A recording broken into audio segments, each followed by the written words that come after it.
to the University of Nottingham and the Department of Theology and Religious Studies, and you're watching another video in the series, Why Study? With me today I've Dr. John Hoover, who's our expert in Islamic studies, and he's also an expert in the work of Ibn Taymiyyah, who is a famous Arabic historian. And John, why study Ibn Taymiyyah? Well, Ibn Taymiyyah is well known for many reasons. Let me start with the security reasons. He is quoted as an authority by Osama bin Laden, and that tends to get people's interest immediately.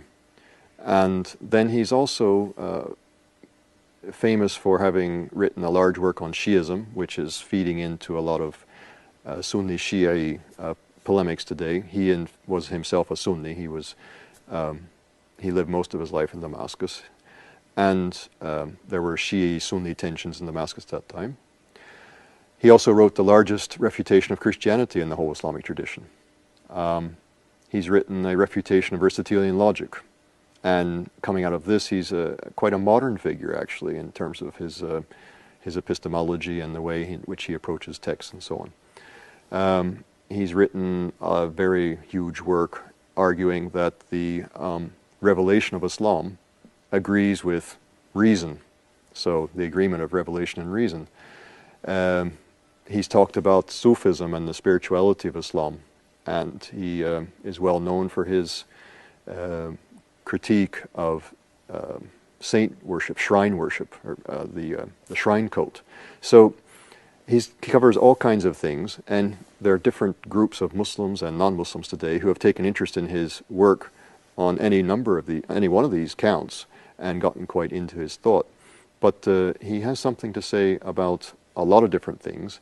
He stands about midway between the beginning of Islam and the present day. He lived in the late 1200s, early 1300s. He died in 1328. So standing at that juncture, halfway between the beginning and the present of the Islamic tradition, and then having captured the interest of so many people today, that makes him a very fascinating figure to study. So, in other words, here is someone who in Islam is as significant in the range of his work as Augustine or Aquinas is in the Christian tradition. Or even more so. I like to say sometimes, if you walk the streets of Cairo, you can find Ibn Taymiyyah's works, or especially the works of his disciple Ibn Qayyim al-Jawziyya, who writes a bit more poetically and more beautifully. You find them in almost any Islamic bookshop, where you're not going to find Augustine and Aquinas in any bookshop in the UK. Yes, unfortunately. So there's a sense in which Ibn Taymiyyah and Ibn Qayyim al-Jawziyya, his student, are more present in centers like Cairo and. So studying him is not just studying the historical thought in the way that we might study the historical thought of some great thinker in the past. It's actually studying a living force in Islamic understanding today. Yes, studying Ibn Taymiyyah is indeed studying a living force in the Islamic tradition, the present-day Islam. To what extent is Ibn Taymiyyah today? We spoke earlier about him being a living force. Mm-hmm. What would you say is the most salient of his thoughts that is active today?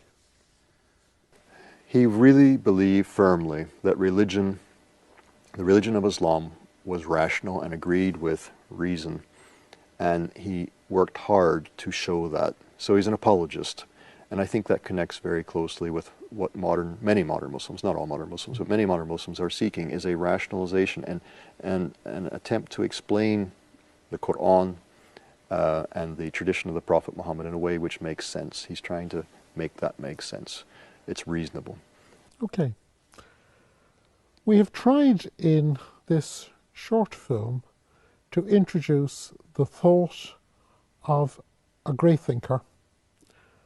I hope you found it interesting, and I hope that it has helped you to discover more and whet your appetite to study even more.